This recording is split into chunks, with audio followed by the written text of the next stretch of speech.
Watch a child pull away from a parent who is hugging them too tight. The child doesn't cry. The child goes still.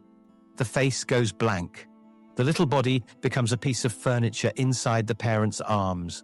That child, 20 years later, is the person you are trying to love. You have been told avoidant adults had cold parents, distant fathers, mothers who didn't hold them.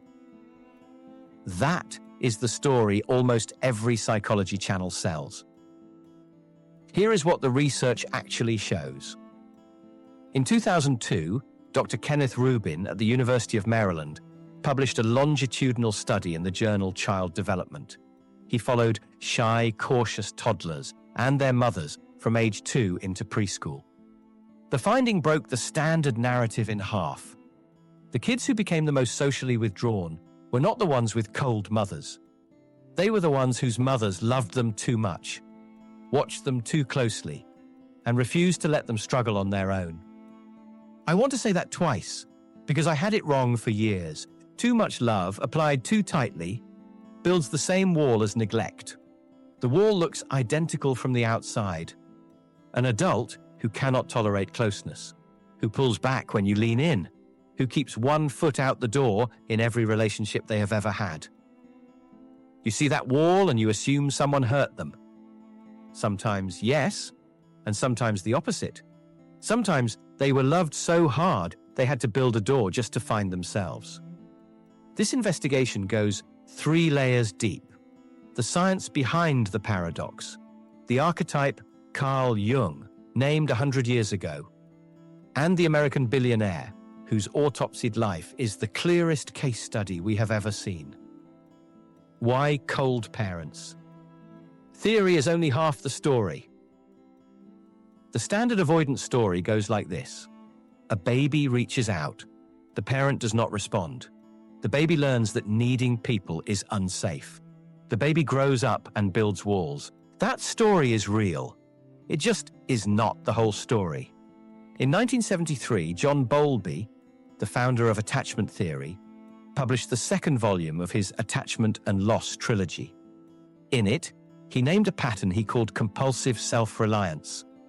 He saw it in children whose parents were physically present but emotionally invasive. Kids whose parents hovered, monitored, merged with them. These children did not learn that love was absent. They learned that love meant being watched, managed, and absorbed. So they shut the door on love, not because it was cold, but because it was too close. Bowlby wrote that the compulsive, self-reliant adult disclaims the need for close relationships. They mock it. They distrust it. And under stress, they are prone to depression and breakdown. If you have ever loved an avoidant partner and thought, but they say their mother adored them, you were not being lied to. You were being told the real story. You just did not know what it meant. The study that proved too much love builds walls. Let me walk you through Rubin's 2002 paper, because it is the cleanest evidence in the field. He tracked toddlers with naturally cautious, inhibited temperaments, the shy ones, the kids who hid behind their mother's leg at birthday parties. Then, his team observed the mothers. Some of these mothers were what developmental psychologists call intrusive and overprotective. They hovered, they answered for their child, they stepped in before the child could try. Here is what happened by preschool age. The inhibited toddlers, whose mothers hovered, became socially withdrawn children, reticent, wary, watching from the corner of the room. The inhibited toddlers, whose mothers did not hover. They came out of their shells. The caution faded. They played. Same temperament, same starting point, completely different trajectory. The only variable that changed was the mother's grip. The biology underneath this is just as precise.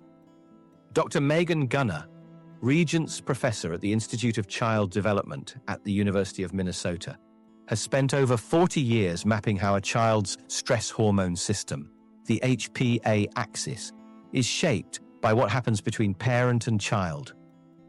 In a 2010 study published in Child Development, her team documented that intrusive, over-controlling caregiving produced measurable cortisol elevation in young children, not a little, enough to classify many of them as in a daily stress response. The child lives in a low-grade state of alert, not because the parent is absent, but because the parent never leaves. The child's body learns a rule most of us never hear named out loud. Closeness is a demand you cannot escape from. And the nervous system, which cannot argue with a rule it learned before it could speak, builds the only defense a small child has. It learns to go quiet, to go inward, to disappear in plain sight. That is where this kind of avoidant attachment is born, not from a shut door, from a door that would not close. When a parent makes a child their emotional partner. Now I have to show you the ugliest version of this pattern, because this is the one most people never see coming. Dr. Patricia Love earned her doctorate at West Virginia University and spent her career documenting what clinicians today call parentification and enmeshment. In her 1990 book, published by Bantam, she described a specific family dynamic. A parent, usually lonely, usually unhappy in their marriage or their own life, turns to a child for the emotional intimacy they cannot get from an adult. The child becomes the confidant, the emotional partner, the little husband or little wife in every way except the physical. Love's clinical finding is the one that should stop every one of us in our tracks. These children are often the most loved children in their family, the chosen ones, the golden ones. From the outside, they look like they won the lottery. On the inside, they are drowning. A child cannot be an adult's emotional equal. The weight of it crushes something in them. So they adapt the only way a child can. They split themselves in two. The part that performs love, that listens to the parent's problems, that holds the parent up, and underneath, a hidden self that is starving to get out. When that child becomes an adult, the split does not heal. It hardens. And here is the piece that matters. If you are loving one of these adults right now, they do not withdraw because they do not love you. They withdraw because love to their body still feels like being swallowed. The British pediatrician D.W. Winnicott named this same pattern in a 1960 paper in the International Journal of Psychoanalysis. He drew the line between what he called a good enough mother and an impinging mother. The impinging mother is not the neglectful one. She is the one who is always there, always reaching in, always reading the child's mind before the child gets a chance to find their own. The child of the impinging mother, Winnicott wrote, builds a false self to keep the real self hidden. The false self performs for the parent. The real self goes underground. Decades later, that real self is still underground. That is who your avoidant partner actually is, not a cold person, a hidden one. Carl Jung and the Archetype of the Devouring Mother. Carl Jung saw this pattern 100 years ago. He gave it a name that sounds like a nightmare. The Devouring Mother. In Symbols of Transformation, Volume 5 of his collected works, Jung wrote about two faces of the mother archetype. One nourishes. She cherishes, sustains, and sets the child free to grow. The other is the terrible mother, the one who does not let go. Jung described her symbolically as the dragon coiled around its own egg, or the serpent that swallows what it birthed. In his own words, the negative mother archetype is the force that, and I am quoting from Volume 9, Part 1 of the collected works, connotes anything secret, hidden, dark, the abyss, anything that devours, seduces, and poisons. He was not writing about evil mothers. He was not writing about abuse. He was writing about mothers whose love was so total, so possessive, that the child's own soul had no room to become itself. Read those words again and think about every adult who has ever said to you, "I just need space." What they mean, at a level older than language, is, "I am still trying to find the part of me that was swallowed." Please do not swallow the rest. The wall is not cruelty. The wall is the only piece of self they got to keep. Inside the psychological autopsy of Howard Hughes. If you want to see this pattern lived out in public, you already know his name. Howard Hughes, billionaire, aviator, Hollywood producer, the richest man in America for much of the 20th century, and by the end of his life, one of the most famously avoidant human beings who ever lived. He died in 1976 in a dark hotel suite, naked, his nails uncut, convinced that the outside world was trying to contaminate him.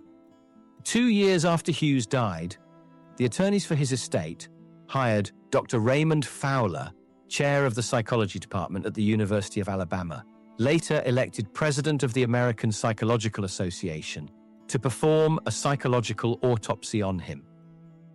Fowler spent years reconstructing Hughes's life from staff interviews, court depositions, phone transcripts, and the letters Hughes's own mother had written about him. Fowler published his findings in Psychology Today, May 1986. His diagnosis, based on Hughes's entire documented life, was avoidant disorder, and the origin, Fowler wrote, was in the childhood home. Howard Hughes had a mother named Aline Stone Gano. By every account, including her son's own, she adored him. She also terrified him, without ever laying a hand on him. Elaine was convinced that her only child would catch polio. She checked his body for signs of illness every single day. She kept him away from other children. When he went to summer camp as a boy, she rented an apartment near the camp to stay close to him. She wrote letters to the camp counselors about his bowels and his teeth. He was, in Fowler's own words, a child with almost no friends, living inside his mother's fear. She loved him. She loved him so completely there was no air left in the room. And Howard Hughes spent the next 60 years of his life looking for a room with enough air. He married twice. He broke both marriages. He ended up so unable to tolerate another human in his physical space that he was served meals through a tiny slot in a door by staff whose hands had to be wrapped in tissue paper. The walls he built at the end of his life were not built against the world. They were built against the feeling of being watched by someone who loved him. What this changes about loving an avoidant partner. If any of this landed, here is what it changes. When you chase an avoidant, you become the mother. I know that is not what you want to hear.